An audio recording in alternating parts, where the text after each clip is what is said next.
कराची में जाली शनाख्ती कार्ड के बड़े स्कैंडल में अहम पेशरफ्त सामने आई है, जहां FIA के हाथों गिरफ्तार नादरा अफसरान ने दौरान तफ्तीश सनसनीखेज इंकशाफात किए हैं। तहकीकाती ज़राए के मुताबिक मुल्ज़िमान ने 100 से ज़ायद गैर मुल्कियों के पाकिस्तानी शनाख्ती कार्ड प्रोसेस किए,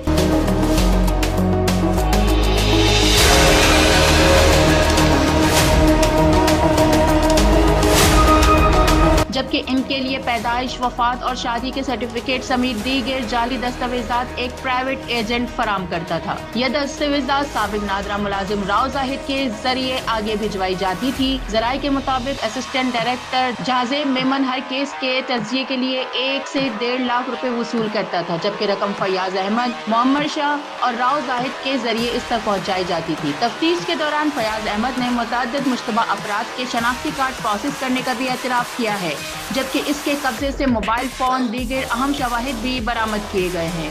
दूसरी जानिब जुडिशल मजिस्ट्रेट शिरकी की अदालत में अगवान शहरियों के लिए जाली शनाख्ती दस्तावेजात बनाने के मुकदमे की समाअत हुई, जहां FIA ने 4 मुल्जिमान को पेश किया।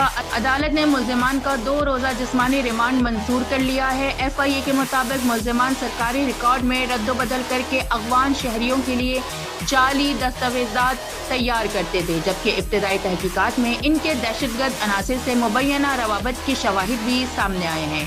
FIA का कहना है कि तहकीकात का दायरा मजीद वसी कर दिया गया है और इस नेटवर्क में मुलव्वस दीगर अफराद के किरदार का भी तयन किया जा रहा है।